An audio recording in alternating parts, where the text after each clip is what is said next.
Hey there, so today we have another review. This is a beer courtesy. Sorry, I'm doing one of these. A beer courtesy of Matt. This is All the Way Live.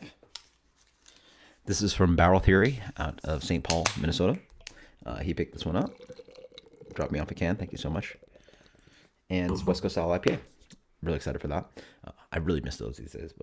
Just seeming to have more, and this is such a huge revolution in West Coast IPA. I wish more breweries would be just making more, because like the innovations I feel are more important currently on West Coast IPA and not hazy IPA, right? Because like we've had such a resurgence of, or such a huge growth of hazy IPA versus like West Coast is like really innovating.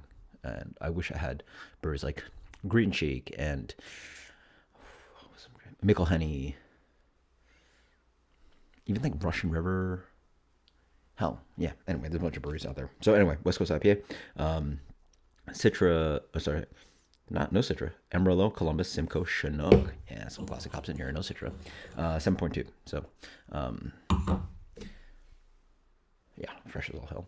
About a month fresh, and beer comes in a really nice kind of light color. So we're talking West Coast IPA, but we're talking about like more modern West Coast IPA, right? We're talking about a light gold color, light to medium gold color. A little bit, I don't know if it's chill haze, just like cold little haze. Like it actually has a little bit of haze to it. Probably don't filter, small brewery. That smells right. Berries. Cool thing about, is it Mosaic? It must be the Simcoe, yeah. Berry forward. It's got this kind of like nerds kind of thing, almost like candy, which is pretty fun. Red berries. But yeah, quite dank, very grassy green on the back end. A little bit of cat pee for sure. A lot of cat pee, weed dankness. A little bit of crystal malt sweetness, but it doesn't really look that dark. So there's a little bit of sweetness in here that's really quite nice. Almost like a crystallized sugar on top of like white grapefruit. Melons for sure. Tons of melon. A lot of like honeydew cantaloupe. Yeah, fun nose. Like just smells like West Coast IPA. Definitely a little bit of that cat pee dank thing. Cheers. Don't have it very cold at all. The beer fridge, sometimes just hits at that like 48 instead of like, depending on where the fridge, it can be somewhere around like 30, 40, 38 or something like that. And it can be all the way up to like 40 something. So everything's going to show here. Dank for sure. I love the dankness. A little bit of the allium thing, a little bit of the cappy thing. Definitely some of the green marijuana. Like carb on the sky. Lean beer, dry. Bitterness is actually a little bit restrained, I want to say. Definitely has a solid medium bitterness, not even medium plus, I want to say. Yeah. Medium to medium plus at best. Not even full at all. Melon character. Lots of, I would have guessed for sure there's Mosaic in here, but a little bit of that kind of, again, I'm guessing Mosaic, so I'm getting the green tea and honeydew melon, which I get a lot from Mosaic. A little bit of the berry thing coming in as well. I'm going to call a little bit of like raspberry in here.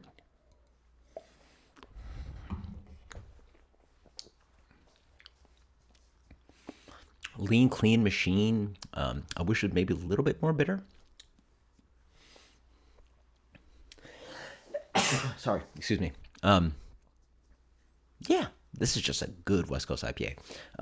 Nice, like rounding, oily hop character, dank, a little bit of like stone fruit, citrus fruit, not overly bitter, not too soily. So I wouldn't guess this was from Pacific Northwest or Portland specifically.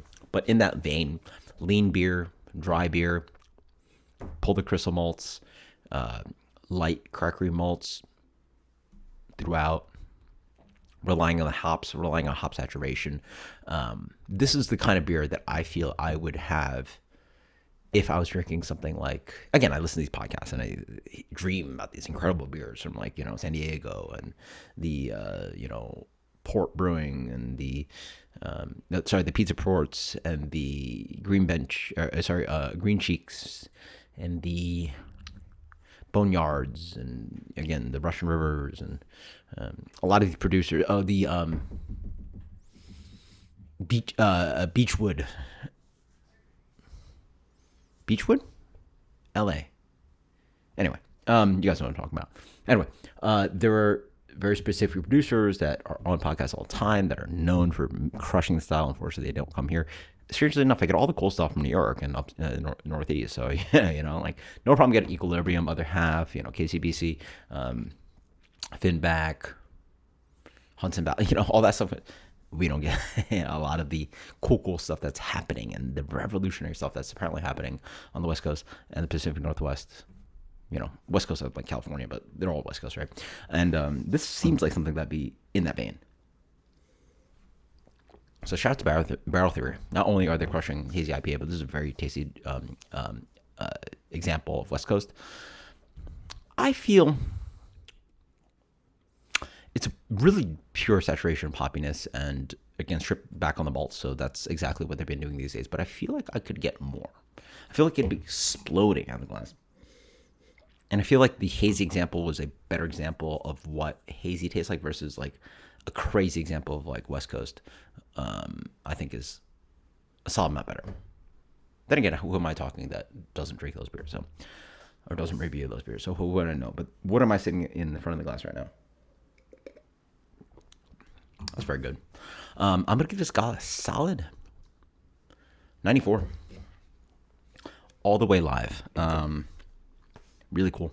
I like, so for some reason, the hoppiness is quite prevalent in both beers, where I'm doing this teeth scraping kind of hoppy thing, which is very beneficial. So great hop usage. 94, fantastic stuff. Thanks so much, Matt. This is all the way live.